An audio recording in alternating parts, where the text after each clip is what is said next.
제28회 국무회의 겸 제13차 비상경제점검회의입니다. 대통령께서 개선언과 함께 모두 말씀을 하시겠습니다. 네, 제28회 국무회의를 시작하겠습니다. 의자가 왜 이렇게 낮죠?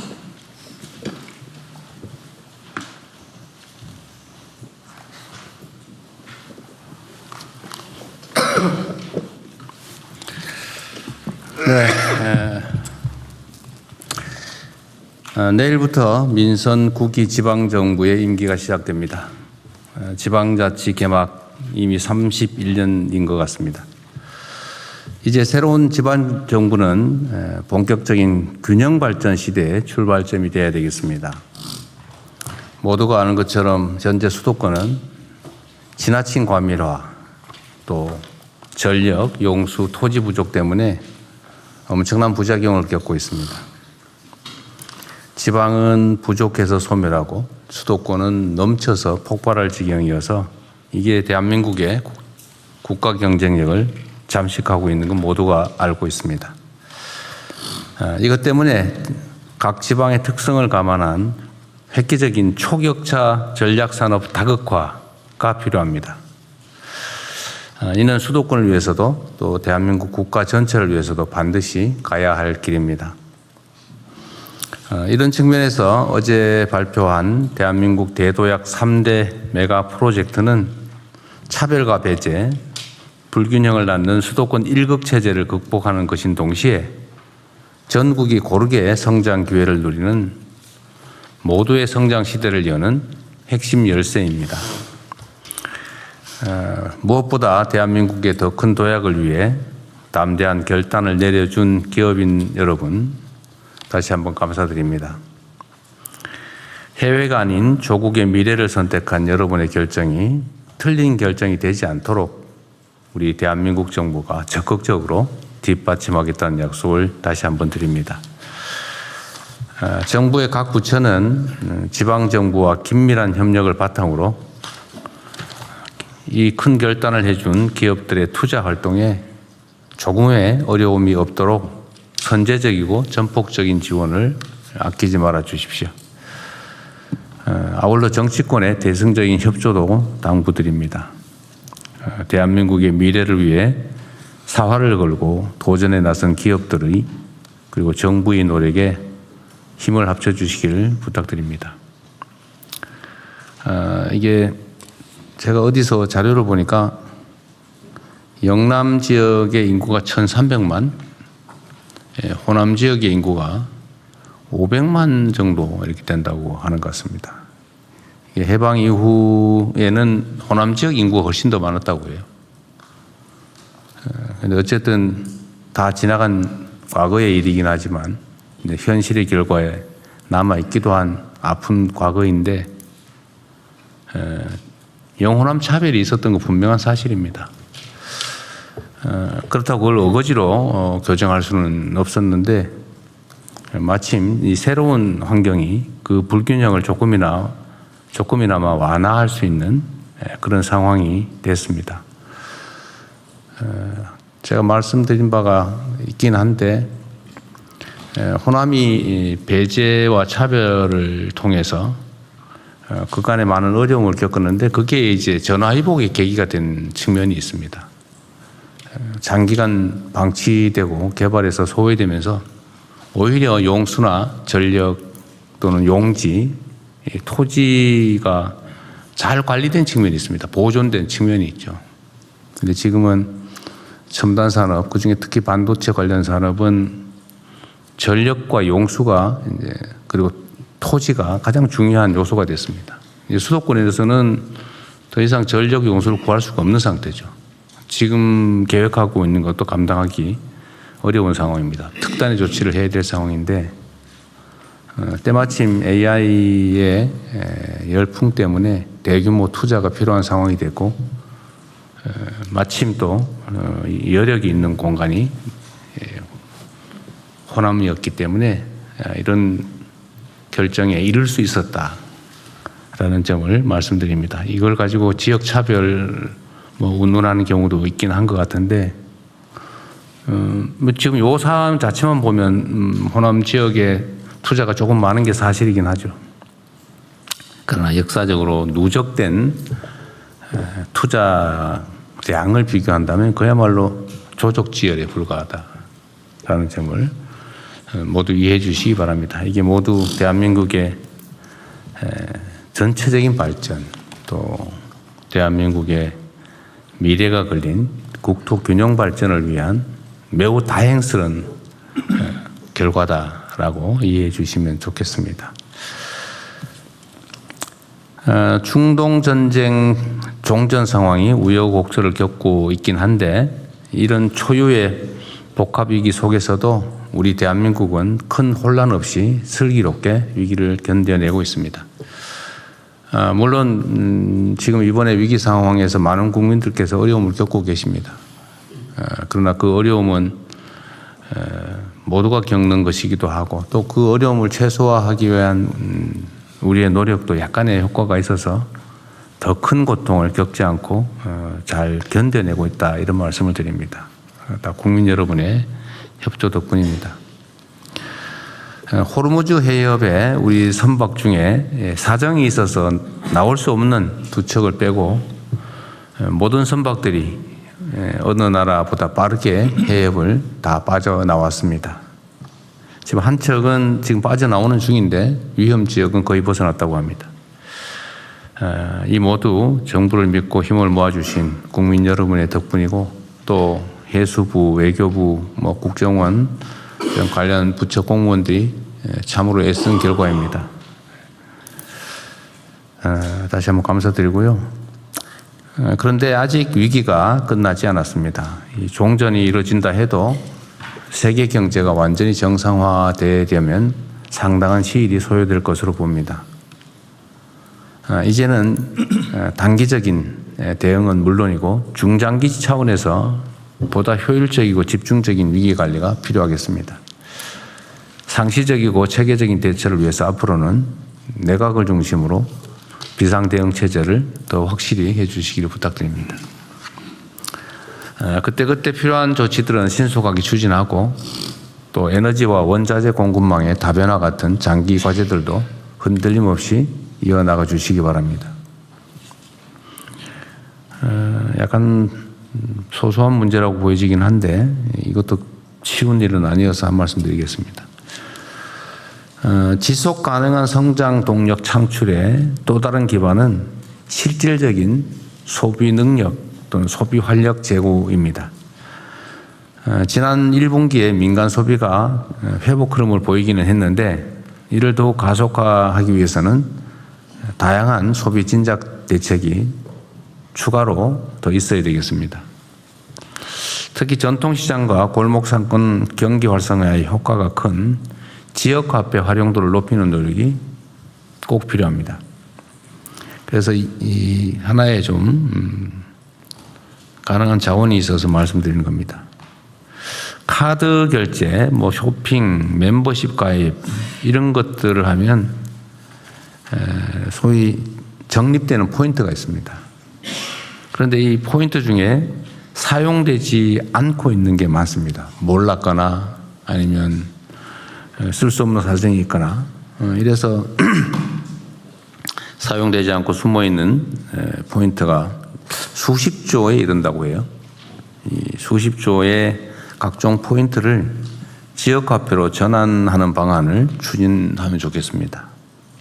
관련 부처에서 요 쉬고 있는 숨어있는 포인트를 어떻게 활용할지 적극적으로 방안을 검토해 주시기 바랍니다. 그리고 오늘은 약간 조금 특별한 날이긴 하죠.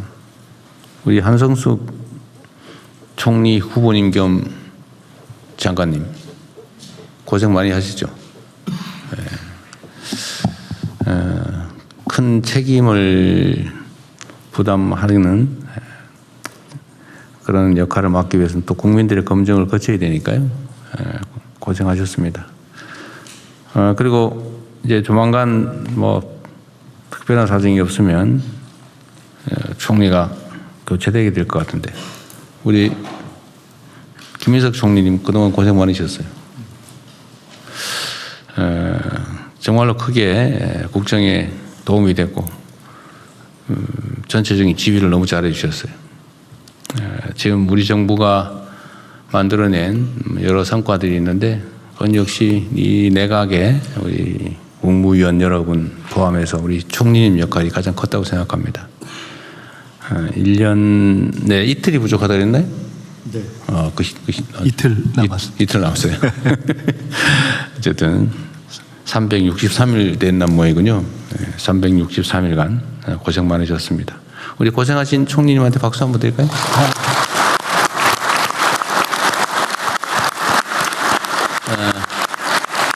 이제 사회를 다시 또 넘겨드릴 건데 본격적으로 회의를 시작하기 전에 한 말씀 하시고 시작하는 게 나을까요? 끝나고 하는 게 나을까요? 미리 하시는 게 낫지 않을까요? 예, 그렇게 하십시오. 네. 감사합니다. 국민 여러분들께서 만들어주신 정부에서 대통령님을 모시고 또 우리 국무위원 여러분들과 함께 첫 1년 동안 일할 수 있어서 정말 영광이었습니다. 계엄을 경고하고 내란과 싸우다가 사실 정부에까지 들어와서 일하게 된 거는 사실 크게 정말 감사한 그런 일이었습니다. 국민 여러분들께서는 못 믿으실 텐데 지난 1년 동안 국무위원 회식을 한 번도 못했습니다.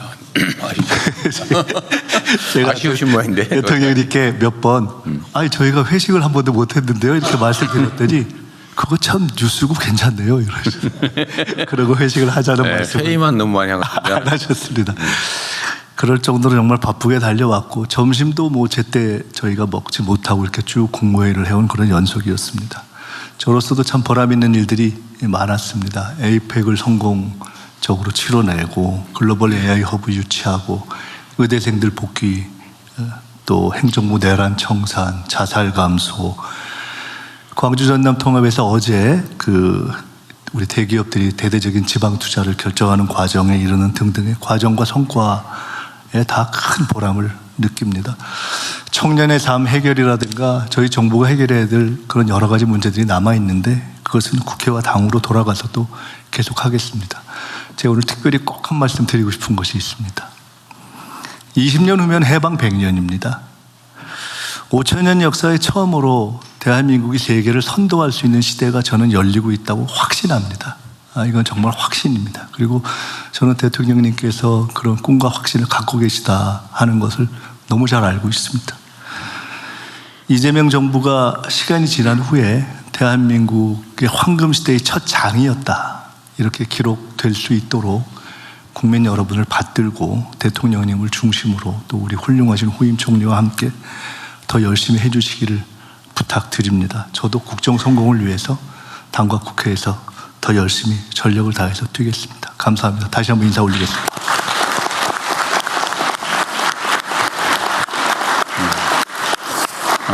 총리께서 뭐 많은 일들을 잘 해내셨는데 제가 높이 평가하고 싶은 특별한 사안이 하나 있습니다. 그게 자살자 감소예요.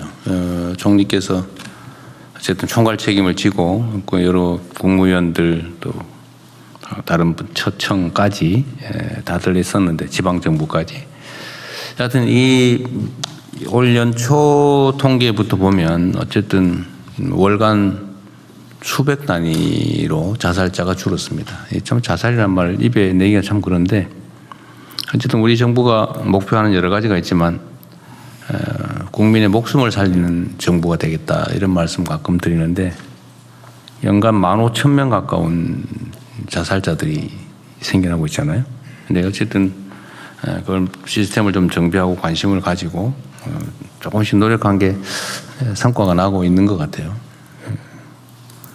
수백 명이 목숨을 구했다는 건 매우 의미 있는데 저는 그 점에 대해서도 다시 한번 감사드립니다. 수고하셨어요.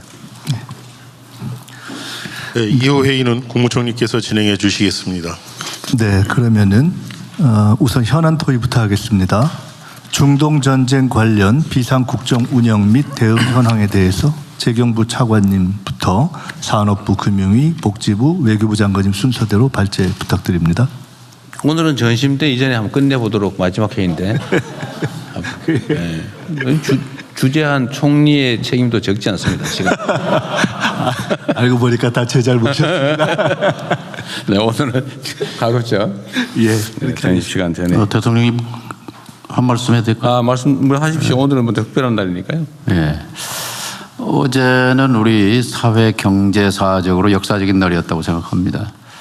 40년 전 6.29는 민중의 힘으로 민주주의를 쟁취한 날이었고, 어제는 6.29 대한민국을 초격차 강국으로 세우겠다는 그런 역사적인 선언을 한 날입니다. 특히 인상 깊었던 것은 대통령님의 90도 큰절입니다. 그것은 기업 대표에 대한 큰절이자 고생한 국민에 대한 큰절이었다고 생각합니다. 우리 대통령님과 국민을 위해 박수 한번 크게 보내주시기 바랍니다.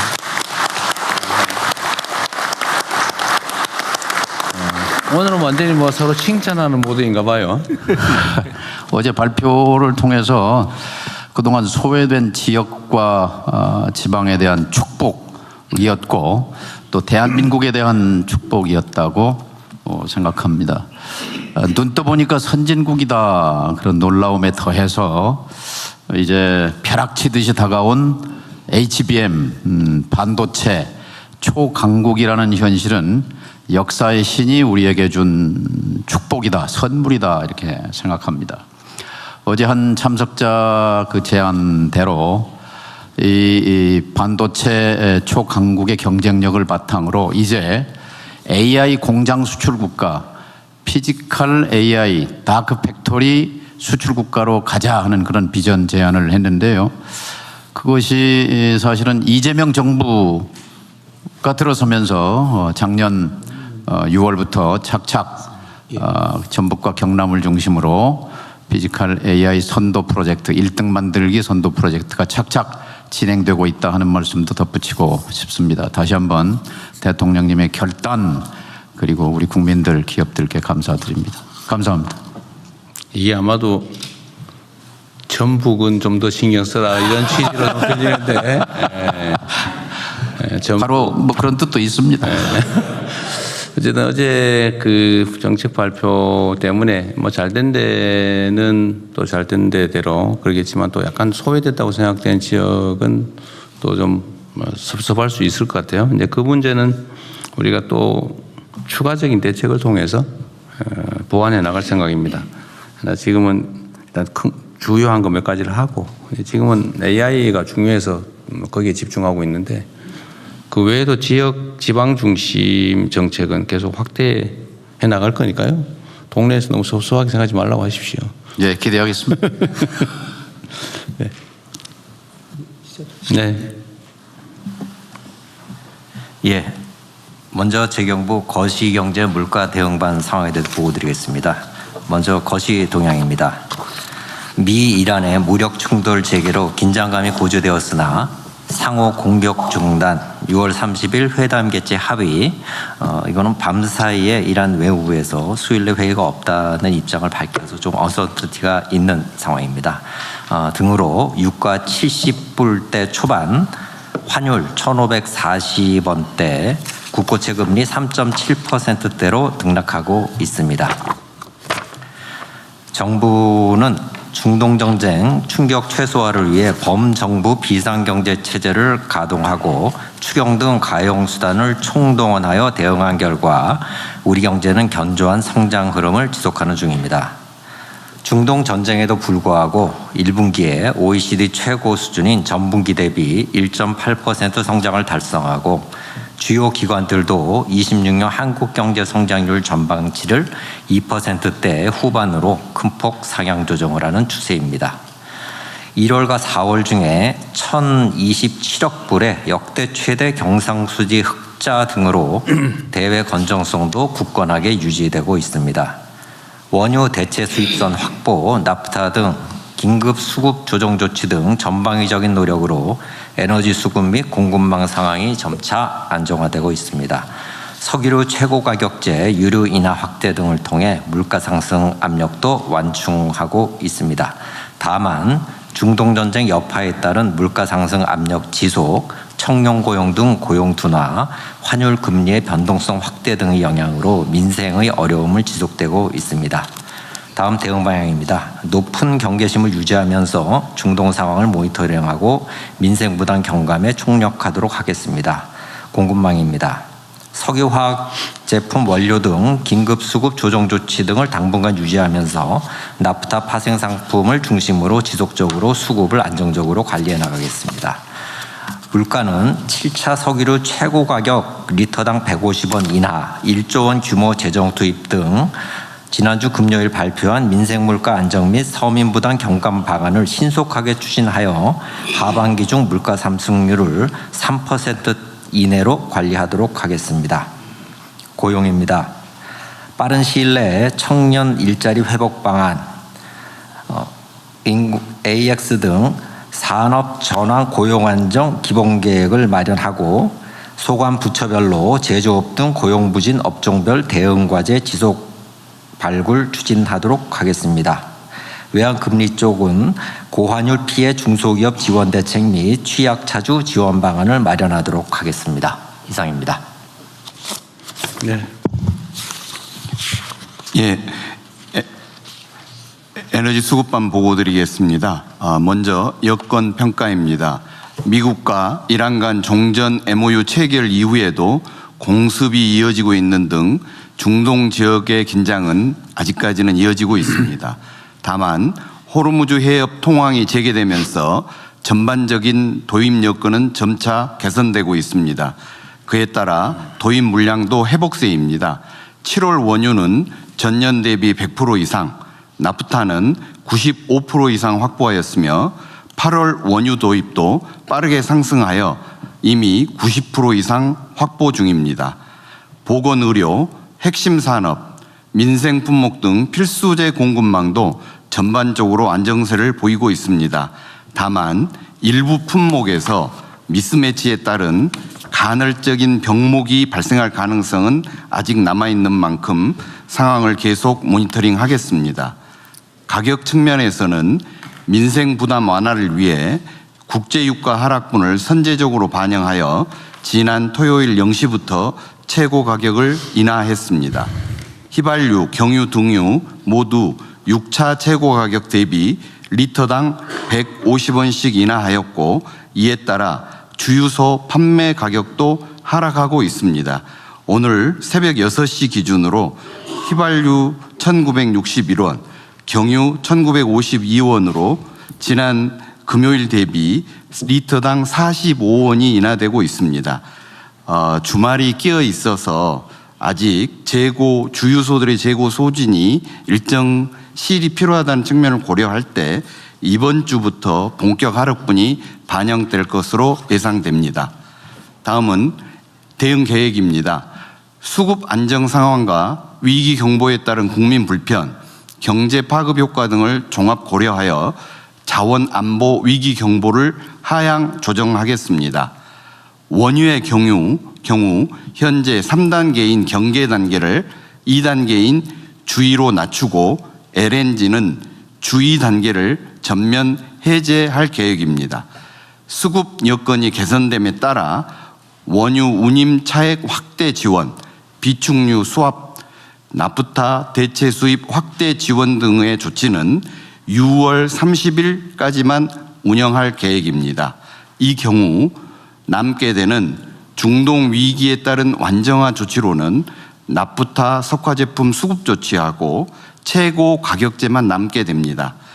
수급 회복세에도 불구하고 특정 품목의 간헐적인 공급망 병목 가능성은 아직 남아 있어서 나프타와 석화 제품 수급 조치는 7월 이후에도 일단 지속하겠습니다.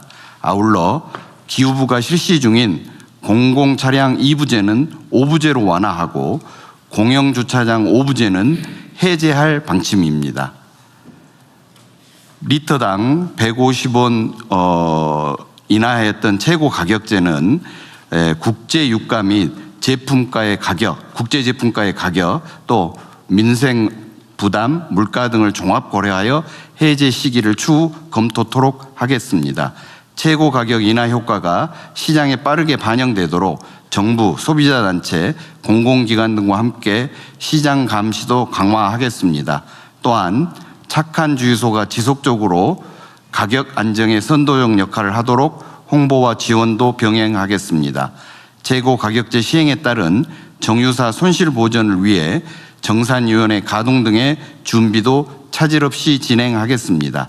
마지막으로 이번 중동 위기를 계기로 확인된 자원 공급망 취약점을 근본적으로 보완해 나가겠습니다. 말씀해 주신 도입선 다변화, 비축 역량 강화, 글로벌 자원 협력 확대 등 산업 자원 안보 강화를 위한 중장기 과제를 민간이 힘을 합쳐 조속히 추진하겠습니다. 이상입니다. 제가 뭐 하나 물어볼게요. 지금 원유 도입은 7월은 100%, 8월도 뭐 90% 이상 이렇게 얘기를 하시는데 물량은 다 확보된다 그 말이잖아요. 그렇습니다. 일단 가격은 꽤 높은 상태에서 떨어지고 있는 중이고 그렇습니다. 시간이 필요하다는 거고. 근데 하나 제가 궁금한 거는 지금 호르무즈 해협이 여전히 사실상 봉쇄돼 있잖아요. 예. 예를 들면 뭐 탈출하는 수준이지 자유롭게 통항은 못하는 상황인데 호르무즈 해협이 이렇게 사실상 봉쇄된 상태에서도 원유 공급이 정상화되고 있다는 것은 뭐 대체 수입선을 확보한 거라서 그런 건가요? 아니면 어떻게 가능하죠? 뭐 호르무즈 해협이 지금처럼 계속 봉쇄돼 있더라도 그럼 앞으로 원유 도입에는 문제가 없는 거예요? 예, 우선 중동과 비중동산으로 말씀드릴 수 있을 것 같은데 중동에서도 호르무즈를 거치지 않는 대체 원유 도입이 특히 사우디아라비아의 얀부항하고 또 UAE의 푸자이라 항을 통한 원유 공급이 완벽하게 증가를 하였습니다. 아, 그래요? 예. 그리고 또 하나는 조치해 주신 원유 도입선 다변화 지원 조치로 인해서 거기에 더해서 정유사하고 수합을 했던 제도까지 엮여지다 보니 미국산을 중심으로 한 비중동산 원유 수입들이 확실히 확대되었습니다. 그래서 이러한 효과가 나타나고 있습니다. 그렇군요. 그러면 지금 전에 중동 호르무즈 해협 의존도가 우리가 75% 정도라고 얘기했던 것 같은데 70% 정도였어요. 네, 지금은 어때요? 그럼 확 줄었겠네요? 중동 호르무즈 해협, 나오는 것은 호협을 통과해야 되는 의존도. 예, 중동으로만 따지면은 한 50% 정도로 낮아져 있습니다. 아, 그래요? 어쨌든 그건 홍해 쪽인가요? 어쨌든 그렇습니다. 그쪽으로 빠져나와서 대체했고 사우디 수입은 예, 푸자이라 항으로 해협 바깥에서 그렇습니다. UAE 원유로 공급받고 있다. 예, 그 푸자이라 항은 지금 좀 설비 한계가 있는 모양이던데 그 계속 증설하고 있다는 거죠. 증설을 계획을 하고 있습니다. 증설 계획 중이라고요? 예. 알겠습니다. 앞으로 그러면 이 해협의 그 봉쇄나 이런 것들에 따른 구조적 위험은 많이 완화됐다고 봐야 되겠네요. 예, 그렇습니다. 다행이네요. 어쨌든 이거 다시 원상복구되지 않도록 대책은 계속 확고하게 만들어 주시고요. 이거 차량 2부제에서 5부제로 한다는데 사실 우리 공직자들이 너무 가혹하게 희생한 측면이 있지 않나요? 2부제면은 홀짝제를 했다는 얘기인데. 그렇습니다.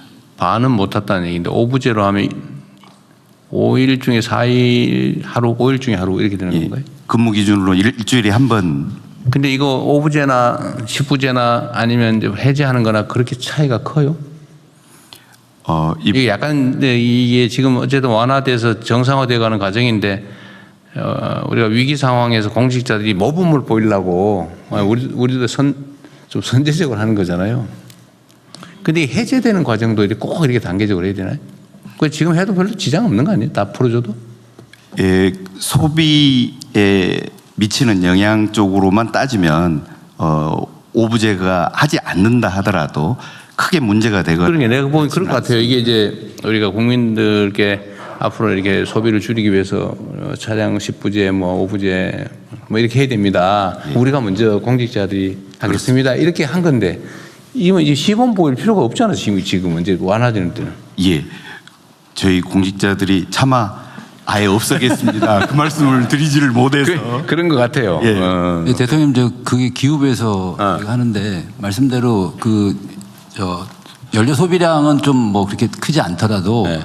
아직도 이 에너지 위기가 완전 해소가 안 됐기 때문에 네. 공공이 먼저 좀 모범을 보인다는 차원에서 조금 아직 아니 그러니까 이게 이제 뭐 이런 제재를 하잖아요. 제재하는데 좀 힘드니까 우리가 먼저 하겠습니다. 이거 좋은데 이제 국민들은 다 풀어드렸는데 거기 우리는 아주 여전히 희생하고 있습니다. 이럴 필요가 있나 이 말이죠, 내 말이에요. 이게 실효가 있냐 이 말이에요. 대통령 이게 뭐 관료제 그냥 매뉴얼입니다. 정책시장 이쪽 그러니까 관료제 매뉴얼인데요. 네. 대통령 정하신 대로 하셔도 됩니다. 예. 아니 이게 약간 고식적인 것 같아요. 예, 그렇게 지금 단계를 쭉 해서 올렸기 때문에 내릴 때도 한꺼번에 안 되는 건데요. 네. 전체적인 판단이나 이 에너지 수급이나 이런 데서는 별 아무 실효성이 없는 영향을 미치는 게 거의 없습니다.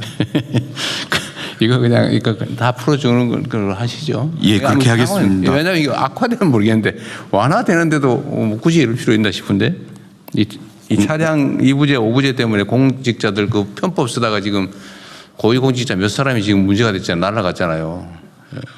뭐 그게 잘못한 건데 정했으면 따라야 되지만 규제란 꼭 필요한 경우에로 한정해야죠. 이것도 그냥 풀어줘도 문제 없으면 예, 그렇게 하겠습니다. 하십시오. 네. 금융위. 네, 금융위원장입니다. 금융안정반 내용 보여드리겠습니다. 먼저 국내 금융시장 동향입니다. 주식시장의 경우 코스피는 국내 기업 실적 전망 개선에도 불구하고 글로벌 시장에서 반도체, AI 모멘텀 관련 기대와 불확실성이 교차하면서 지난주 이후 등락을 반복하는 모습입니다.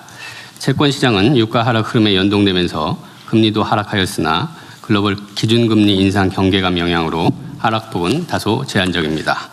금융부문 대응 현황 보여드리겠습니다.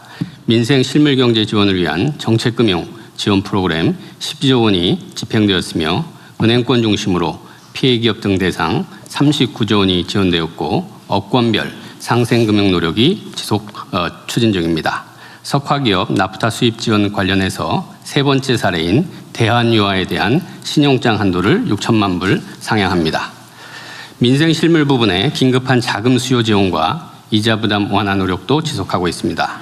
구체적으로는 중저신용자 자금애로 해소를 위한 중저신용자 전용 중금리 생활안정자금 대출 상품이 6개 저축은행을 시작으로 6월 29일 출시되었고 은행 대출금리에 법적 비용을 반영하지 못하도록 하는 제도가 7월 1일부터 시행이 됩니다. 그리고 신보에서 중소기업을 위한 P12O 발행을 직접 발행 방식을 통해서 수수료를 절감하여 기업의 비용 부담을 완화하겠습니다. 그리고 카드 사태 이후에 설립돼서 23년간 추심 활동을 이어온 상록수 사건을 계기로 저희들이 유동화회사 고유 세도약기금 대상 채권을 전수조사 점검을 했고 그 결과가 나왔습니다. 그래서 그 결과를 토대로 관련 회사들과 협의해서 45개사가 1조 원 규모의 채권을 세도약기금에 매각하기로 결정을 했습니다. 이 결과 그동안 힘드셨던 10.8만 명의 분들이 추심의 고통에서 벗어나서 정상적인 경제활동 복귀가 가능할 것으로 기대합니다.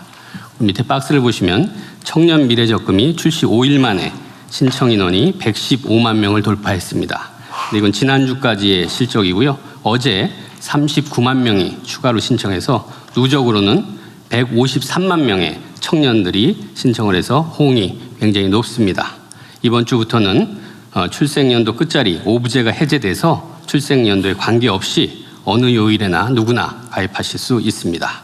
그리고 지난주 국무회의 때 대통령님께서 정리해 주신 것처럼 가입 요건을 충족하는 청년들 모두가 선착순, 예산 제약 이런 제한 없이 모두 지원받을 수 있다는 점을 명확히 말씀드리겠습니다. 그리고 금융시스템 안정을 위한 채권 자금시장 안정 프로그램 7.4조 원이 원활히 집행되고 있습니다. 이상 보고 마치겠습니다. 이 청년 미래 적금은 원래 예정된 그 예상 가입자 예산으로 준비한 게 몇 명이라고 그랬죠? 320만 명이요. 320만 명. 네. 그 넘어도 다 한다는 것이고요. 이게 어쨌든 최소한의 신청만 하면 현실적으로는 한 450만 원 가까이 사실상 지원을 받을 수 있는 거잖아요. 그죠? 네. 우리 청년들 되게 어려운 상황인데 이번 기회 놓치지 말고 잘 활용하면 좋겠고요. 전에 어쨌든 저는 이 장기 연체 채권 실효성은 없으면서 개인들한테 가혹하게 그 평생 족쇄로 작용하는 이거를 없애야 된다, 최소화해야 된다라는 생각을 갖고 있는데 얼마 전에 서울신문이 보도해서 새로 이 정리를 하기로 했던 게 뭐였죠?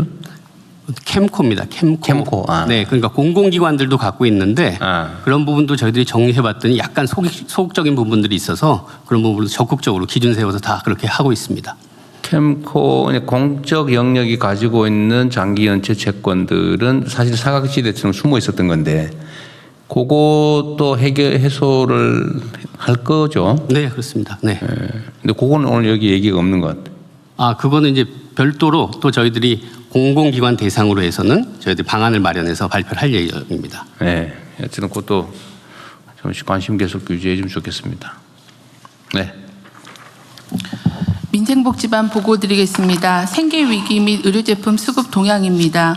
생계위기 및 의료제품 수급 동향 생계위기 상담 긴급복지 신청 건수는 최근 16주간 유의미하게 증가하는 동향은 없습니다. 의료기관의 주요 의료제품에 대한 재고 현황 조사 결과 의료제품 수급 상황은 중동전쟁 이전으로 회복되는 중입니다. 대응 방안입니다. 몰라서 복지 서비스를 못 받는 국민이 없도록 받을 가능성이 있는 복지 서비스를 주기적으로 찾아서 안내하는 복지 멤버십의 정기 안내를 새로 도입하여 시행하고 있습니다. 소득 재산을 연 2회 정기적으로 조사 판정해서 생활지원, 취업지원 등 총 163종의 사업에 대해서 수급 가능성이 있는 사업을 알려드리는 제도입니다. 이번 정기 안내에서는 53만 가구에게 79만 건의 서비스를 안내합니다. 안내를 받은 국민은 읍면동 주민센터나 복지로 포털 등을 통해서 해당 서비스를 신청할 수 있고 조사 절차를 거쳐서 지원 여부가 결정됩니다. 위기가구 발굴 및 지원 등 연계도 지속하고 있습니다. 6월 4주 기준으로 복지 위기가구 24만여 명에 대한 조사를 해서 13만 7천 명에 대한 지원을 하였습니다.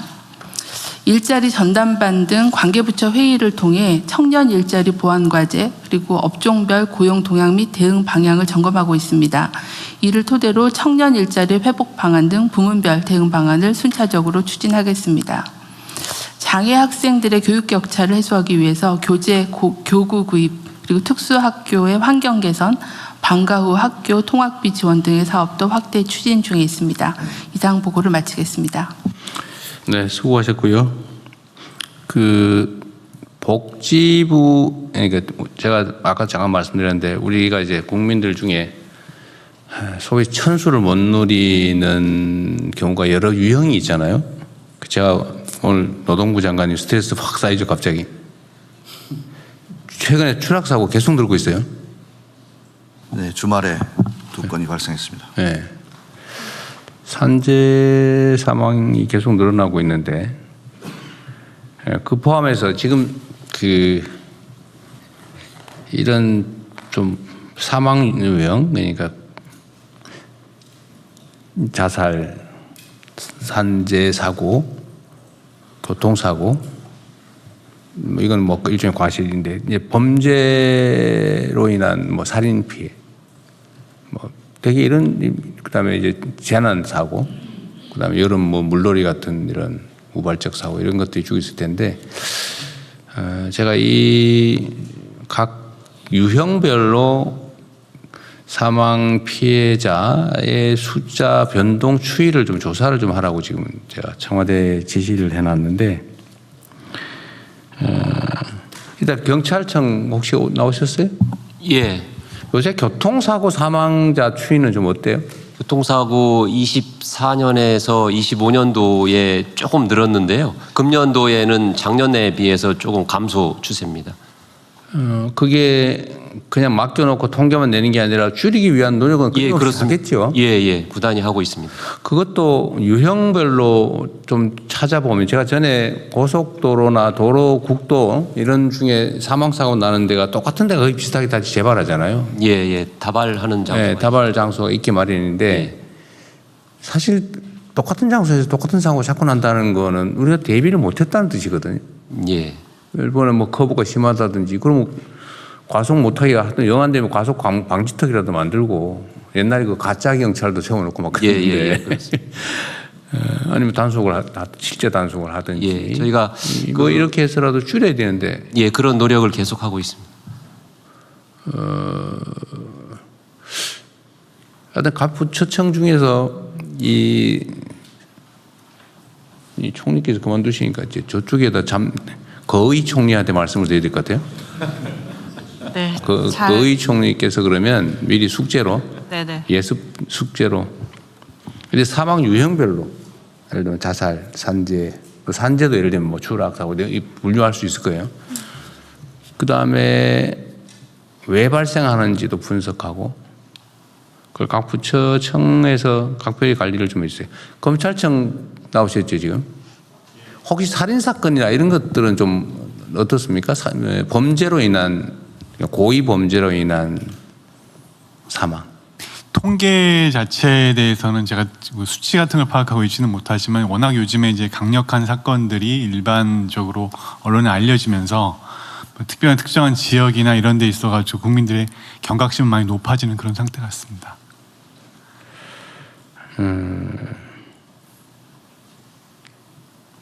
사실은 이제 예를 들면 고독사나 이런 것도 그 방치된 그 사망 있잖아요. 예를 들면 뭐 며칠 있다가 발견이 됐다 뭐 그런 거 복지부 장관님. 그런 그 유형들도 혹시 요즘 좀 보도나는 건 좀 없던데 실제로는 좀 어떤가 싶은데. 고독사 통계가 25년에는 한 3,900명, 4,000명이 좀 안 되게 보고는 되고 있습니다. 그 사망했는데 방치돼 있는 네, 혼자 있다 사망하는 사망했으니까. 경우입니다. 네, 방치 사례도 일부 있지만 혼자 있다 사망하면 시간이 문제 어쨌든 잠시라도 방치되는 거죠. 네, 그럴 수 있습니다. 그런 사례들도 어쨌든 뭐 그거는 이게 편수를 못 늘리는 건 아닌데. 네. 하여튼 그런 것도 한번 검토를 해보고 어쨌든 사망자를 좀 줄이기 위한 자살은 잘 관리해서 어쨌든 많이 줄이긴 했는데요. 산재도 좀 줄긴 했죠. 오늘이 6월 30일 올해 반기 마지막 날인데 뭐 특별한 대형 사고가 없다면 퍼센테이지로 두 자릿수 이상의 감소폭은 계속 유지되고 있습니다. 어쨌든 뭐 노동부 장관께서 애를 많이 쓰셔가지고 뭐 줄은 건 사실인데 줄었는 중에서도 왜 덜 줄었냐 이 말이거든요. 대통령 말씀처럼 잘못됐다는 뜻은 아닙니다. 잘하셨어요. 더 열심히 하겠습니다. 대통령님 뭐 짧지만 2주 동안 이제 관련 부처 이야기들을 들으면서 든 생각은 이제 자살 관련돼서 저희가 굉장히 오랫동안 잘 대책을 만들고 또 여러 부처들이 협업을 해서 이 원인을 분석하는 걸 좀 굉장히 전 잘했다고 생각합니다. 물론 청소년이나 청년 부분들은 더 봐야 되는데요. 지금 말씀 주신 것처럼 각 유형들의 좀 데이터를 보고 사람의 목숨 관련해서 데이터를 말씀드리는 게 좀 죄송하긴 하지만 또 한편으로 본다면 이 유형과 그리고 어느 시기에 왜 많은지 그리고 어느 지역에서 많이 나는지를 좀 다 보고 있습니다. 이 자살 같은 경우는. 그래서 이런 부분들의 유형을 다 모으고 각 부처들의 데이터를 모아서 저는 이거야말로 정말 데이터랑 AI 넣고 유형 분석해서 제대로 저희가 좀 들어가야 될 그런 부분이라고 생각합니다. 그래서 기술이 사람을 목숨을 살리는데 도움이 되는 굉장히 중요한 프로젝트라는 생각이 듭니다. 그러니까 이게 뭐 범죄든 뭐 어쨌든 과실이든 자살이든 아니면 우발적인 뭐 재난 사고든 이게 사실 우리가 대비하는 데 따라서 많이 줄일 수 있거든요. 그래도 사실 마음 안 쓰고 방치해 놓으면 확 늘어난다고요. 그 전에 총리께서 말씀하셨지만 자살 문제의 최고 책임자가 관심을 갖고 있느냐 여부에 따라서 확 줄어든다고 그때 뭐 그렇게 보고 있잖아요.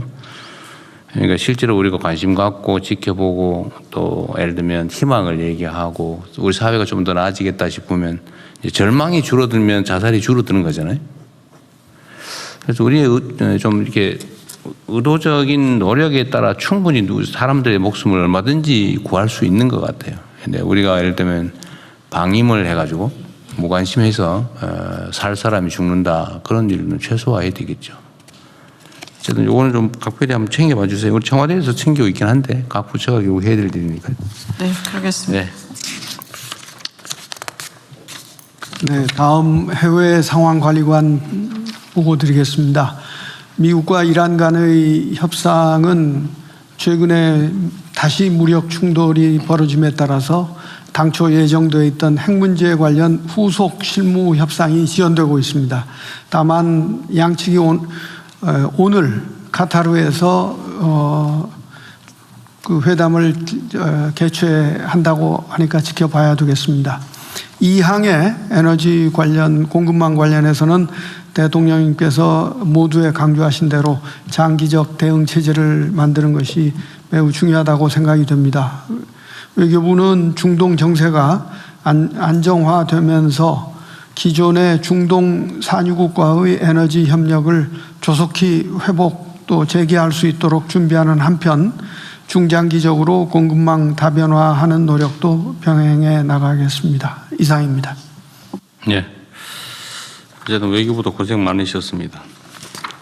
그리고 총리님, 제가 1년 동안 회식도 한 번 못했다고 그래서 그래도 밥은 한 끼 드리려고 내가 지금 준비하라고 했거든요. 근데 이게 지금 인원수 때문에 오늘은 국무위원들까지만 숫자를 좀 제한해가지고 점심 준비했다고 하니까 생색은 내고 가십시오. 감사합니다. 비상경제 관련해서 한 말씀 이제 마무리됐는데 드리겠습니다. 사실 중동 전쟁 발발 이후에 대통령님께서 매우 신속하게 체제를 갖춰주셔서 저희들이 그 국제적으로 비교해보다 상당히 잘 대처를 한 것 같습니다. 최고 가격제, 매점 매석 금지, 공급망 다변화, 전쟁 추경 편성, 피해 지원금 다 저희들이 다방면적으로 대처가 잘 된 것 같습니다. 또 그런 점에서 국민 여러분들께서도 협조해 주셔서 대단히 감사드리고요. 근데 이제 앞으로 남아 있는 과제들이 물가 안정이라든가 공급망 개선 등등 있긴 합니다만은 어제 발표된 과제를 중심으로 해서 대통령님이 또 미래지향적인 또 큰 과제들을 집중력을 갖고 좀 집중해 가셔야 되기 때문에 중동 전쟁의 국면이 한 단계 변하는 상황이어서 이후로는 이제 오늘 이후로는 이제 회의를 대통령님 주재하시는 회의보다는 비상경제는 총리와 내각 중심으로 하는 회의로 전환시키고 이렇게 가는 것이 좋을 것 같습니다. 네, 그렇게 그래도 될 것 같아요. 네, 그렇게 하는 것이 좋을 것 같다는 말씀을 드립니다. 자, 그러면은 다음은 부처보고로 넘어가겠습니다. 의뢰 협상력 강화를 위한 제도 개편 방안을 공정거래위원장 중소벤처기업부 장관님께서 순서대로 보고해 주십시오.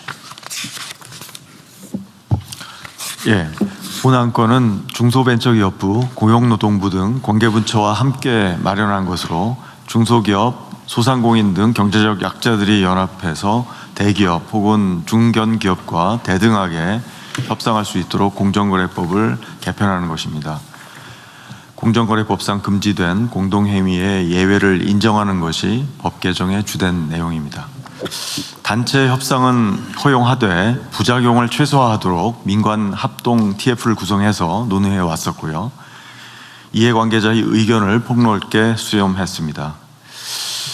우선 중소기업 소상공인 단체 협상 허용 방안을 말씀드리겠습니다. 국내 사업자의 98.2%를 차지하는 소기업과 소상공인들만 참여하는 단체 협상의 경우 공정위에 통지만 하면 심사 없이 담합 규정의 적용을 면제할 것입니다. 협상 상대방은 대기업과 중견기업이고 공정위의 통지 즉시 5년간 효력이 인정됩니다. 소비자 이익에 현저한 침해가 발생할 경우에는 향후 금지 명령을 내릴 수 있도록 했습니다. 다음 페이지에 소기업보다 규모가 큰 중기업이 포함되는 단체 협상의 경우 소기업에 비해서 시장에 미치는 영향이 크기 때문에 거래상 지위와 관련된 최소한의 신고 요건을 추가했습니다. 그리고 신고 수리 후 3년간 효력이 있습니다. 이들 중기업 단체가 대기업 혹은 일정 규모 이상의 중견기업을 상대로 할 때만 단체 협상, 단체 행동을 허용할 것입니다. 다만 단체 협상이 소비자 피해로 이어지지 않아야 합니다. 소비자 이익의 침해나 공익 침해 같은 부작용 발생의 우려가 클 경우에는 특례 적용을 중단할 수 있도록 사후 통제 장치도 함께 마련하였습니다.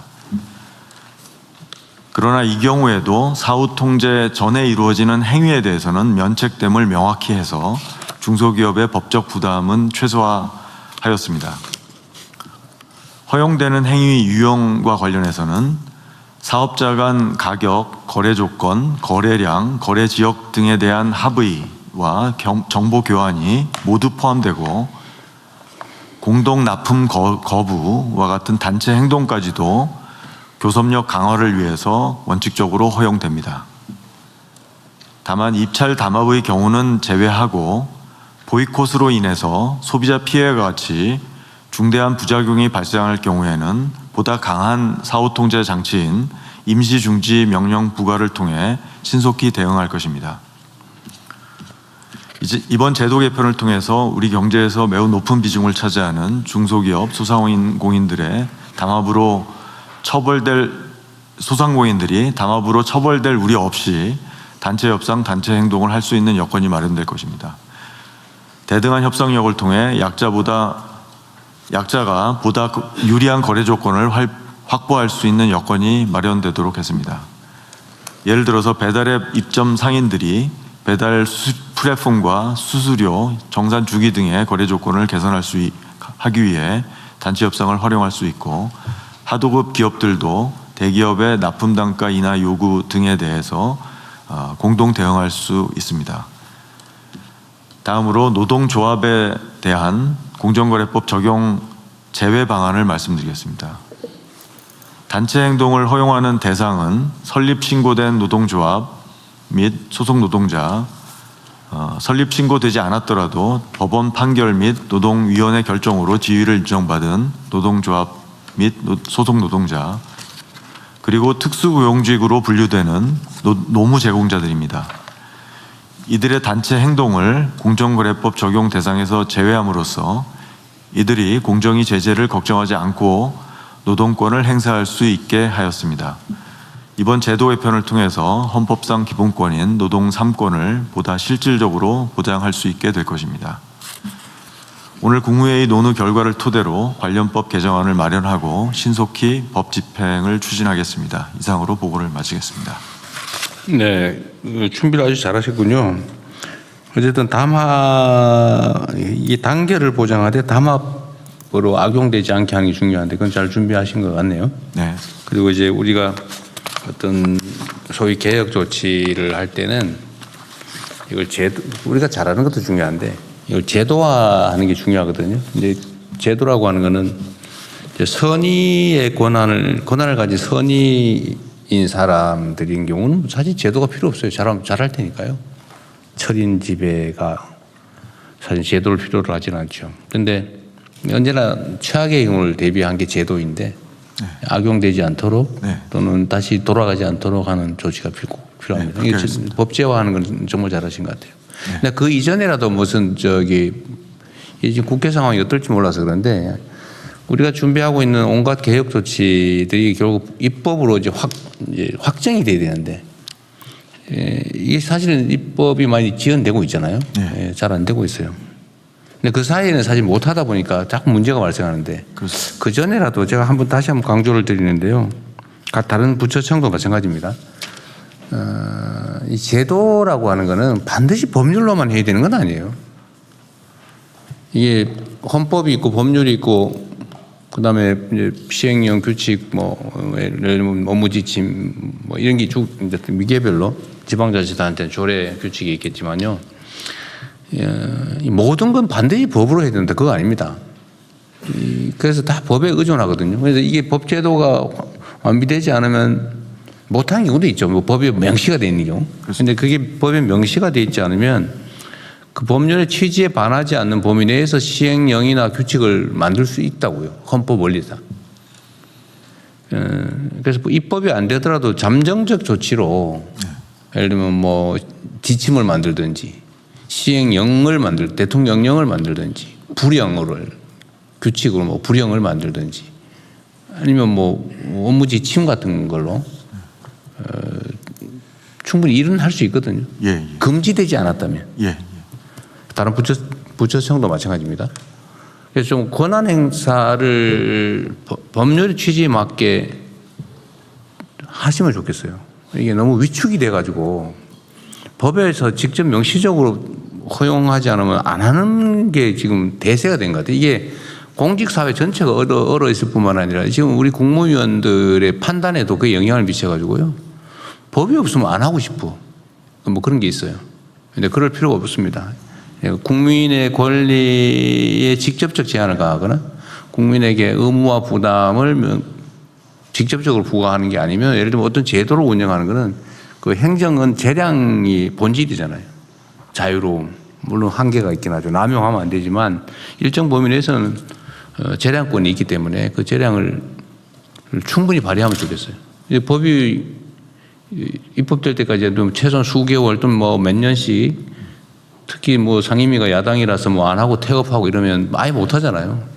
그럼 그 일을 아예 못 하고 지금 그런 게 많지 않습니까? 1년 넘도록. 그래서 그런 부분들에 대해서는 재량권을 충분히 발휘하면 좋겠어요. 법제처도 그런 거 적극적으로 좀 권장을 해가지고요. 예, 그렇지 않아도 먼저 대통령님 말씀이 있으셔갖고 네. 각 부처에서 지금 그 추진하고 있는 법안들을 저희가 전수조사했습니다. 아, 그래서 전부 다 스크린에서 말씀하신 대로 시행령이나 이렇게 고시 같은 것으로 지침으로 가능한 부분들은 출연해서 각 부처하고 협의했는데 지금 각 부처에서 가장 애로사항으로 불수용 이유로 제기하는 게 예산 획득이 이제 상대적으로 굉장히 어렵다는 이게 이제 가장 큰 법률에 의한 정책이나 업무가 아니면 예산 배정이 안 된다 그런 거예요? 그게 아무래도 예산 획득이 어려운 실질적으로는. 난 그 이해가 안 되는데 그 시행령이나 규칙이나 이것도 법인데 법규잖아요. 예, 마찬가지 그렇습니다. 예. 그런데 거기 법률에 의한 것과 시행령에 의한 것이 같은 법규인데 예산 배정에 차별이 있다 이해가 안 되는데? 네, 차별이라기보다는 이제 새로운 어떤 사업 같은 거를 계속 이렇게 발굴했을 때 이제 한계 있는 제한된 그 예산을 아무래도 그 모든 그 새로운 사업에 다 배정하기가 어렵다 보니까 기획예산처도 이 점을 좀 감안을 해가지고요. 적극적으로 판단하는 게 좋겠어요. 네. 나 저 법제처장의 말씀이 약간은 납득이 안 되거든요. 이제 아무래도 국회 단계에서 예산을 심의하다 보면 국회에서. 법률적 근거를 어디에 두고 있느냐 이걸 늘 이제 기준으로 삼지 않습니까? 네. 그래서 뭐 예산 법률주의 이야기가 나오는 것인데 아마 그런 부분을 염두에 두고 한 얘기인 것 같습니다. 그거는 그게 다 일치하면 좋은데 근데 입법으로 세상의 모든 행정을 규제한다는 건 말이 안 돼요. 입법은 큰 소위 말하면 틀을 정하는 거죠. 그 틀 안에서 자유롭게 어떤 긍정적 상황을 위해서 상황을 조성해 나가는 거 이거는 행정의 재량이거든요. 행정의 특성이잖아요. 능동성, 재량성, 그 다음에 공정성, 뭐라 하더라 내가 잊어버렸는데 일단은 행정행위를 하면 일단 유효하다. 공정성이라고 공정력이라고 그러나요? 공정력 맞습니다. 다 잊어버렸죠. 옛날 시험 본 지 오래돼가지고. 공정력이라고 그러죠. 어쨌든 그 법률에 의한 것만 예산이 편성된다. 이거는 저는 도구마 같습니다. 이거는 행정과 입법의 한계를 넘어선 것 같아요. 그건 칸을 넘어선 얘기 같습니다. 그럼 점검 한번 해보시죠. 알겠습니다. 아무래도 이제 국민 삶 전반에 지대한 영향을 미치거나 또 장기적이고 구조적으로 예를 들어서 예산이 수반되거나 뭐 이런 부분들에 대해서는 아마 이제 법률에 좀 더 규정을 해야 안정성을 꾀하는 측면이 있을 거고요. 말씀하신 것처럼 그렇지 않고 이게 시행령이나 시행규칙 또는 불령 등을 통해서 또 방침을 통해서 할 수 있는 부분도 분명히 있을 겁니다. 그런 것을 잘 구분토록 해보겠습니다. 그런데 국회 입장에서는 예산 심사 과정에서 야 우리가 입법부에서 하라고 한 거 명시적으로 해도 된다고 한 거 아닌 일을 왜 해? 라고 할 수는 있겠죠. 그 예산 심사권의 범위에 들어가니까. 그러나 원론적으로 입법으로 명확하게 하지 않는 것은 예산을 통해서 집행할 수 없다고 하는 건 아닌 것 같아요. 이게 너무 행정이 경직되고 있어요. 나는 이런 것들이 결국은 불행하게도 사법국가화의 한 경향이라고 봅니다. 결국은 다 법률에 벗어나지 않으면 정당한 목적을 위한 행위는 해도 된다. 이게 행정의 대원칙인데 법에 없는 거 하면은 직권남용 뭐 이런 걸로 수사하고 감사하고 이러니까 무서워가지고 다 안 한 거예요. 행정의 적극성이 다 사라져 버렸습니다. 이게 정말로 위험하거든요. 우리가 적극 행정을 권장한다고 무슨 온갖 가지 조치를 한다고는 하면서도 사실은 명시적으로 법에 정해져 있거나 아니면 과거부터 해오던 일이거나 누가 시킨 거 아니면 절대 안 한다.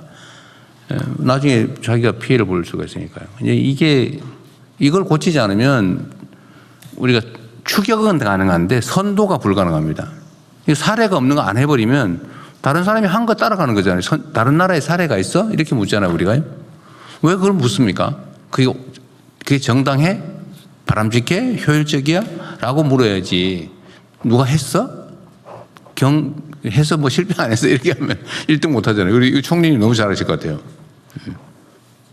네, 그 사례가 있는 일을 하면 1등을 할 수는 없습니다. 그러니까 1등을 따라가는 거죠. 일들을 해야 1등을 할 수 있습니다. 그러니까 우리 대한민국도 사실은 전 세계가 이제는 따라오는 추격자로 보는 게 아니고 대한민국은 뭘 하지? 이렇게 보는 상황이 돼 간다고요.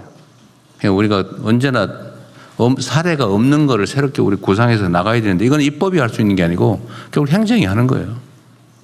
좀 더 능동적으로 각 부처가 좀 해주면 좋겠습니다. 그래야 우리가 1등 국가가 됩니다. 네. 2등 국가가 되면 안 되죠. 맞는 말씀이고요. 미국의 경우는 요즘 좀 지나쳐서 문제지만은 행정 특권, 즉 executive privilege라는 이름으로 의회 아닌 이 행정부에서 집행하는 것들이 많이 있습니다. 그렇죠. 거기는 뭐 불문법 국가라서 더 그렇죠. 근데 입법 우리가 한계에 좀 안 갇히면 좋겠어요. 그래야 우리가 모범이 될 수가 있습니다. 말이 너무 길었네요. 네, 다음 진행하십시오. 네. 다른 의견이 없으시면은 해당 보고는 원안대로 접수하고요. 중기부 안에는 보고가 있습니다. 중기부 마지막 중기부 장관. 네. 중기부 장관으로 드리는 보고 마지막일 것 같습니다. 그 경제적 약자의 협상력 강화를 위해서 제도 개선 TF를 만들고 함께 그 안을 만들어주신 공정거래위원회에 먼저 감사드리고요. 이 방안을 토대로 해서 중소기업 협동조합에 대한 협의 요청권 부여 방안에 대해서 말씀드리겠습니다. 그 경제적 위치에서 불리한 위치에 있는 중소기업들을 위해서 중소기업들의 결사체인 중소기업 협동조합을 통해 협상력을 높이는 방안을 에 대한 의견들이 꾸준히 있었습니다. 지난 12월 중소벤처기업부 업무 보고에서 대통령님께서도 힘의 그 불균형을 해소해야 한다는 점을 강조하셨고요. 여기에 중기 협동조합에 협의 요청권을 부여하는 방안을 우리 정부 국정과제로 추진하고 있습니다. 이를 위해서 중기부, 공정위 등 관계부처가 경제적 약자의 협상력 강화를 위한 제도 개선 TF를 통해서 단체 협상 행위에 대해 담합 적용을 배제하는 방안을 마련했습니다. 중소벤처기업부는 중소기업 협동조합법을 개정해서 중소기업이 대기업 등과 단체적 계약 체결할 때 거래 조건에 대해서 협의를 요청할 권리, 즉 협의 요청권 부여를 추진하겠습니다. 그리고 대기업 등 거래 상대방이 협의 요청에 반드시 응하도록 의무화하고 만일 협의 요청에 응하지 않을 경우에 대해서는 협동조합은 중기부에 조정 신청을 해서 협의 요청이 실제 협상으로 이어지도록 보완할 예정입니다. 공정위와 함께 마련한 담합 배제 방안을 통해서 이러한 협의 요청 관련 행위들은 담합 예외가 적용될 것이고 중소기업의 협상력 강화와 공정거래 질서가 조화를 이루도록 제도를 마련하겠습니다. 이미 국회에서 발의된 개정안이 있습니다. 이를 중심으로 해서 협의 요청권 부여를 위한 중소기업 협동조합법 개정을 추진하겠습니다. 이상으로 보고 마치겠습니다. 네. 예, 대통령님, 노동부 장관입니다. 네. 지금 한참 최저임금 심의가 진행 중입니다. 매년 최저임금 인상을 둘러싸고 저임금 노동자와 소상공인, 영세, 소상공인들 간의 제로섬 게임, 즉 일부 언론에서 을들의 전쟁이라고 이야기하고 있는데 이 제도는 을들의 전쟁을 을들의 연대로 바꿀 수 있는 단초를 마련할 것으로 기대됩니다. 이것은 실질적인 경제민주화라고 저는 생각합니다. 저임금 노동자는 시장으로 나오면 소비자이고 이 소상공인은 비임금 노동자입니다. 우리 경제가 직면하고 있는 양극화, 특히 내수 부진은 동네 상권 붕괴를 막기 위해서는 지역화폐 등 여러 가지 조치도 필요하지만 근본적으로는 저임금 노동자들의 소비 여력을 올려줘야 되는데 이것은 자영업자의 비용으로 직결됩니다.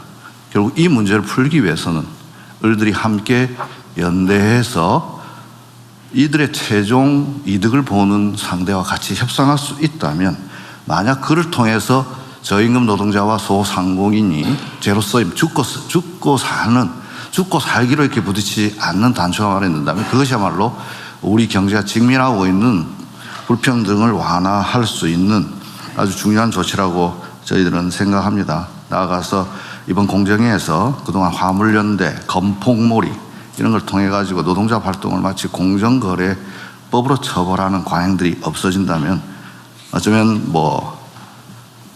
이를 통해서 희생됐던 많은 분들에 대한 조그마한 위로가 될 수 있지 않나 생각하고 우리 노동부는 적극적으로 이 법 제정에 함께 하겠습니다. 이상입니다. 그 옛날에 건폭 수사 해가지고 건폭 수사가 그 사람들은 아직 수감되어 있는 사람은 다 나왔죠? 네, 그때 8.15 특사로 우리 정부 첫 번째 사면으로 나왔고 나오지 못한 분, 형이 확정되지 못한 분 제하고는 다 나와 있는데 그때 당시에 고 양해동 님이 자기는 노동자 활동을 했는데 왜 이런 공정거래 위반 그다음에 담합 이런 것으로 조사받는가 이런 것들에 항의한 사실이 있습니다. 그 얘기가 나와서 그런데 제가 그래도 노동법을 나름 연구했던 사람인데 노동쟁의라고 하는 게 기본적으로 단체 행동권이라고 하는 게 속된 말로 나쁘게 표현하면 때를 지어서 무리의 힘으로 위력으로 자신들의 주장을 관철해서 뭔가 경제적 이익을 추가로 획득하는 거잖아요. 그렇습니다. 이 옛날에는 이게 소요죄, 그다음에 반란죄 이런 걸로 처벌했단 말이에요. 노동법이 생기기 전에. 사회법 원리에 따르면 사회법이 제정되기 전에는 그렇게. 교수형, 총사령하고 그랬잖아요. 근데 그 후에 이제 노동조합법의 노동관계법이 생겨나면서 이제 단결 교섭 행동권이 생겼는데 이거를 건설 노동자들이 왜 때를 지어가지고 저 업주한테 압박을 해가지고 왜 추가로 돈을 받아냈냐? 이 공갈 이런 걸로 좀 처벌했잖아요. 그렇습니다. 근데 다 난 그게 어떻게 난 법원에서 유죄가 나는지 이해가 안 되는. 그래서 그런 것들은 다 법원에서 임금이라고 다 판정을 받았으면. 그러니까 무슨 뭐라더라 무슨 비? 예, 그게 있어요. 자기간에 관리비 비슷한. 그런데 그걸 받는 걸 다 처벌을 했는데 그거는 임금이라고 하면서도 단체 행동을 통해서 임금을 더 받거나 요구를 한 건데 그거를 폭력행위로 처벌했잖아요. 그렇습니다. 원시 국가로 되돌아갔던 거죠. 어쨌든 잘 정리되고 앞으로는 그런 일 없게 해야죠. 네, 그래서 이번 이 법이 제정되면은 그동안 그러한 그야말로 불공정한 관행들은 없어질 것으로 기대되고 노동자 활동에 있어서도 그리고 더 나아가서 노동 3권을 보장하는 이유는 결국 국민 경제의 건강한 발전을 위한 것이 우리 경제가 직면하고 있는 이 불평등을 해소하기 위해서는 을들의 연대가 반드시 필요하다고 생각됩니다. 그렇습니다. 경제적 약자들, 사회적 약자들에게 어쨌든 단체로 힘을 모아서 대등한 교섭을 할 수 있게 해주고 이게 이제 합리적 의사결정, 합리적인 자원 배분이 가능하게 해서 그 사회 발전, 경제 발전을 사실 가능하게 하는 거죠. 근데 그 힘의 균형이 무너지면 독점하고 그다음에 과욕을 부리게 되고 어쨌든 자원이 비효율적으로 사용되면서 그 사회가 발전을 못 한다고요. 그래서 만든 제도인데 그렇습니다. 잘 지키도록 하십시오. 네, 그렇게 하겠습니다. 마침 청와대 수석도 같은 조직 출신 아닙니까? 잘 모시도록 하겠습니다. 네. 네, 그러면은 원안대로 접수하고 넘어가겠습니다. 사회연대 경제발전 종합계획을 행안부 장관님 보고해 주십시오. 네, 사회연대 경제발전 종합계획을 보고드리겠습니다. 사회연대 경제가 지역 문제 해결과 공공서비스 공급의 핵심 주체로 성장할 수 있도록 20개 관계부처와 함께 146개의 과제를 담은 종합계획을 마련했습니다. 내일 민선국이 지방자치정부의 출범을 앞두고 이 계획을 보고드리게 돼서 대단히 의미 있다 생각을 합니다. 왜냐하면 정책은 중앙정부에서 만들지만 실제로 사회연대 경제 종합계획이 실행되는 것은 지방 정부와 함께 이루어질 수 있기 때문입니다. 그러면 분야별로 주요 추진 과제를 보고드리겠습니다. 먼저 공공판로와 성장을 지원하겠습니다. 공공서비스 위탁 시 우대 근거를 마련하고 돌봄, 환경 등 적합 사무를 발굴, 또 우수 모델 확산을 추진하겠습니다. 전수조사 결과 17,000건의 위탁 사무 중에 약 5%를 이 사회연대 경제 기업에 위탁하고 있습니다. 보건복지 분야가 53%로 가장 비중이 높았습니다. 이를 토대로 위탁 우대 방식과 선도 사례를 담은 안내 지침을 지방정부에 배포하고 평가와 재정 인센티브로 확산을 유도하겠습니다. 또한 공공구매 확대를 위해 의무 구매 제도를 도입하고 입찰 보증금 면제 대상을 확대하는 한편 경영 컨설팅, 사업화 자금, R&D 등 기업 성장을 지원하겠습니다. 다음 페이지입니다. 돌봄, 주거, 에너지, 농어촌 등 생활과 밀접한 4대 분야에서도 선도 모델을 만들겠습니다. 먼저 지역 중심 통합 돌봄을 뒷받침하기 위해 통합 지원 협의체 등 지역 내 통합 돌봄 거버넌스에 사회연대 경제 조직이 참여하도록 하고 종합 서비스를 제공하는 컨소시엄 모델도 개발 제공하겠습니다. 또한 사회주택 공급을 확대하는 데도 기여하겠습니다. 사회연대경제조직이 위탁 운영하는 특화 임대주택 공급을 확대하고 남양주 별내에 위스테이와 같은 공공지원 민간임대 사업의 신규 공모를 추진하겠습니다. 또한 햇빛소득 마을을 연 700개 이상 차질 없이 조성하고 농어촌 지역에는 농촌형 조직 500개소 이상 육성을 통해 지역의 부족한 서비스를 보완하겠습니다. 다음입니다. 청년 사회연대경제 리더 양성에도 힘쓰겠습니다. 일경험 프로그램과 현장 경험 연계 교육 등을 통해 사회연대경제 직업 경로를 마련하고 청년 마을, 청년 기업 지원도, 청년 마을 기업 지원도 확대하겠습니다. 다음으로 사회연대금융 생태계 조성에도 힘쓰겠습니다. 기금 조성과 투융자 사업을 지원하는 전담 기관과 중개 기관을 지정하여 운영하는 한편 임팩트 펀드 조성과 대출 규모 확대를 통해 금융 접근성을 높여 나가겠습니다. 끝으로 제도적 기반을 마련하겠습니다. 지난 4월 법사위를 통과해 본회의에 계류 중인 사회연대경제기본법의 조속한 제정을 통해 통합 추진 체계를 확립하고 지방세와 국공유재산 사용료를 감면하여 기업 성장 환경을 조성하는 데 노력하겠다는 말씀 드립니다. 이 계획을 수립하는데 20개 부처에서 적극적으로 협조해 주신 데 대해서 감사의 말씀을 드리고요. 이 차질 없는 실행을 통해서 유의미한 성과를 조기에 창출할 수 있도록 관계 부처와 함께 최선을 다하겠다는 말씀을 드립니다. 감사합니다. 네, 아주 세밀하게 준비를 잘 하셨습니다.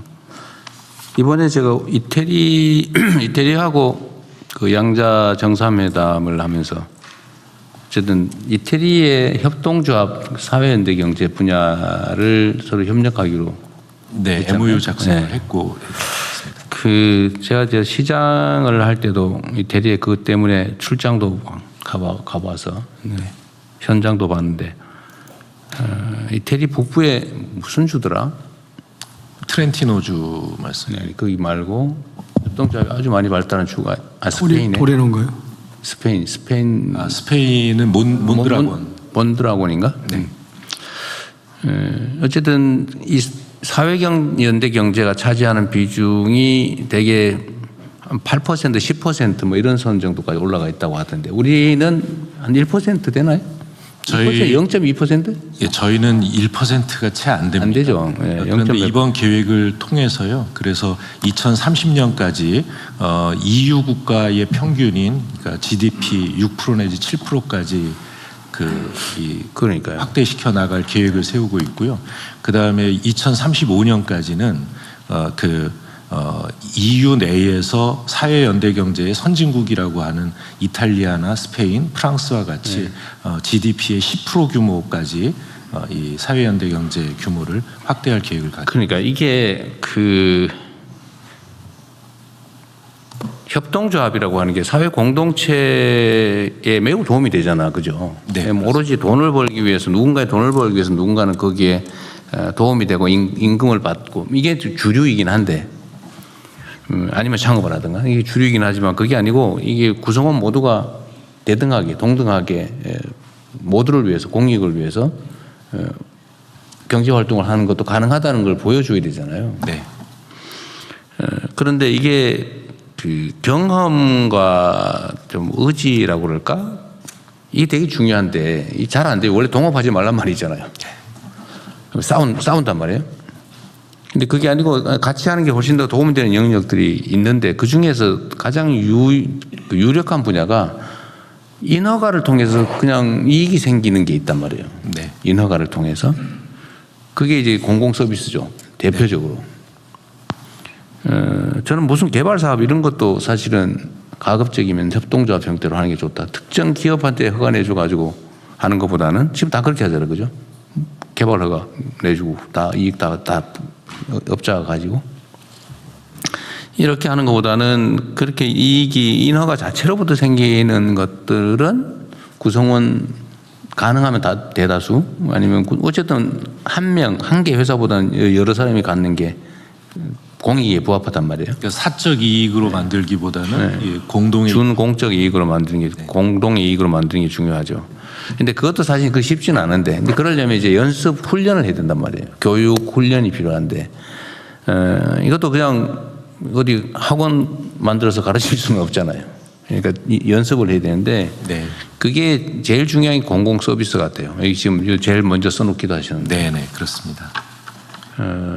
그 중에 특히 뭐 지금 이게 많이 없어진 것 같아요. 오히려 제가 성남시장 할 때는 오히려 우리가 시작을 해가지고 많이 퍼졌는데 지금 거의 없어져 버린 것 같아요. 이게 왜 그러냐면 공공 서비스 위탁받는 게 이권 사업이거든요. 가로 청소 이런 거 하나 인가받으면 권리금이 막 몇십억씩 한단 말이에요. 여전히 요즘도 상당히 비쌀 거예요. 그렇습니다. 수익이 약해지고 하니까요. 예.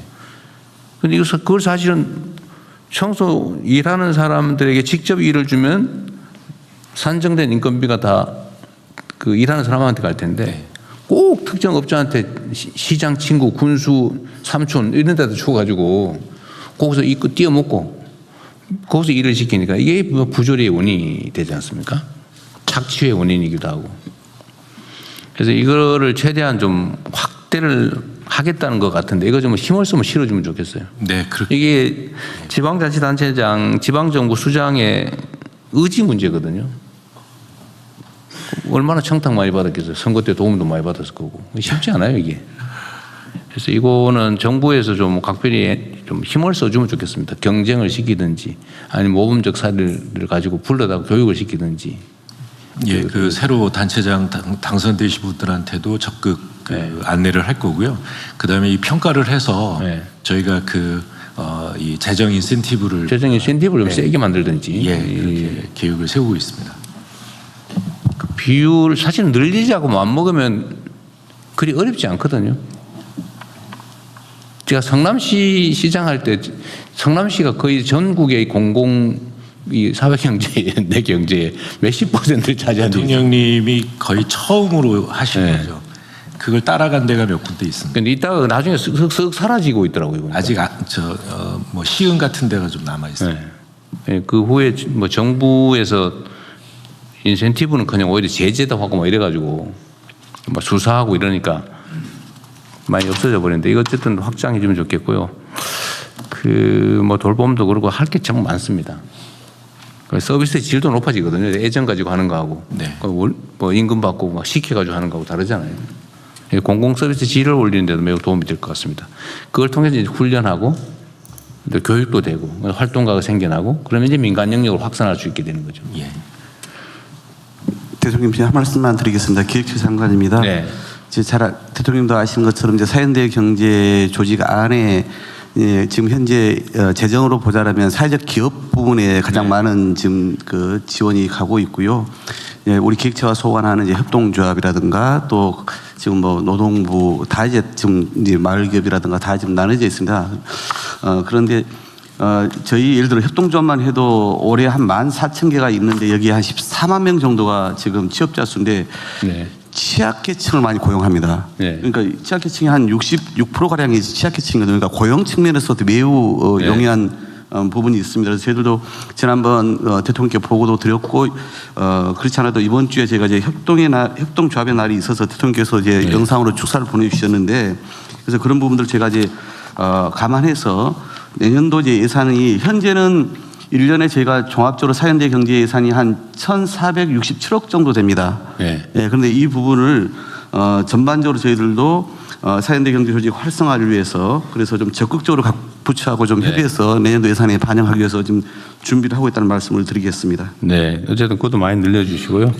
약간 관련성이 있어서 말씀드리는데 그래서 제가 전에 무슨 강남인가 어딘가에 그 생활 폐기물 그 월급 임금 띄어먹었다고 그래서 전수조사한 일이 있었잖아요.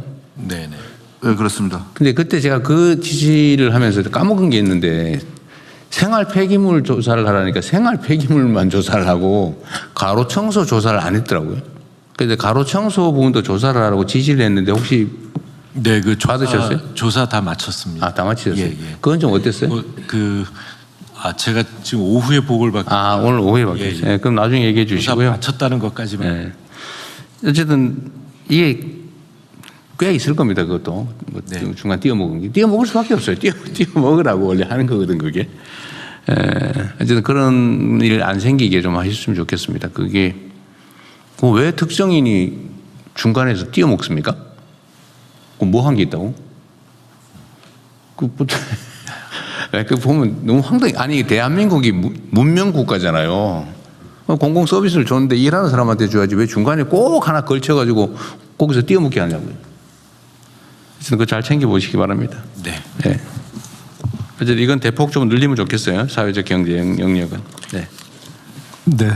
해당 보고도 원한 대로 접수하겠습니다. 이 정부의 정책 홍보 영상 상영 순서입니다. 그런 거 또 있어요 오늘.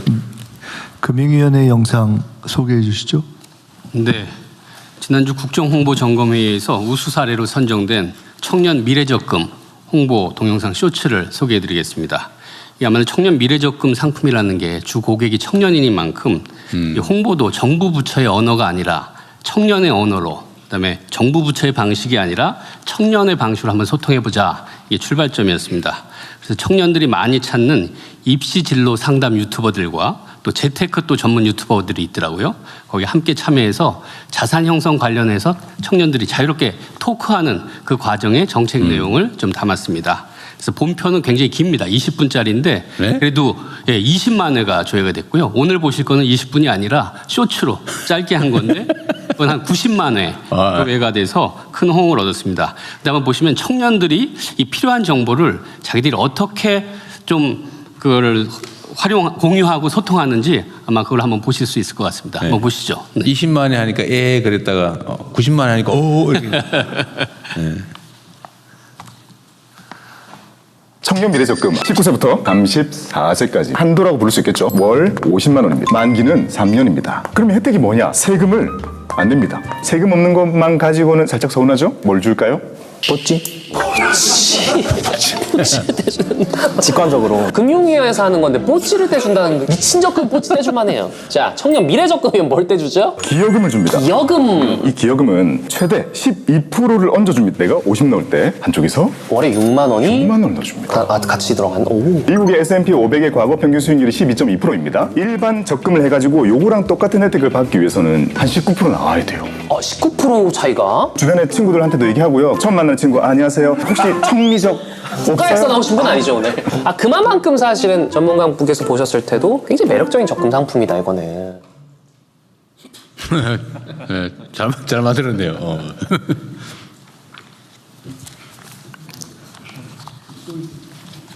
네, 다 마쳤습니다. 20분 아닙니다. 각오를 하고 있는데 짧게. 이번에는 그 국민 여러분 실시간 의견 답변 시간입니다. 우리 국무조정 실장님. 예, 국무조정 실장입니다. 지난주에서 두 번째 국민소통의 시간입니다. KTV 또 이재명 TV 채널에 많은 시청자분들이 참여해 주셔서 좋은 의견 보내고 계시는데요. 감사합니다. 먼저 모두 말씀 관련입니다. LTA님이 지역 균형 발전은 국가 100년 대계라고 의견을 주셨고 유저지 M님은 새벽 총리님 고생 많으셨습니다. 감사합니다. 라고 말씀 주셨습니다. 제가 드릴 말씀을 대신한 것 같습니다. 다음으로 중동 전쟁 관련입니다. ZX님이 이부제 탈출 야호라고 의견을 주셨습니다. 많은 분들이 공감하실 것 같습니다. 또 휘발유 가격 관련해서는 NK님이 100원이나 낮아졌다고 하시고 고양이님은 휘발유 값이 아직 안 내렸다라고 하십니다. 아마 이게 지역별로 차이가 있어서 이런 현상이 생긴 것 같은데 산업부에서 답변을 좀 해주시면 좋을 것 같습니다. 저기 뭐라더라? 착하디 착한? 이제는 그거 없어지는 거예요? 아닙니다. 착하디 착한이 2개가 됐고 이제 최고 가격제가 월 단위로 하다 보니까 7월 말에 추가 발표가 있을 것 같습니다. 답변 되신 거예요? 예.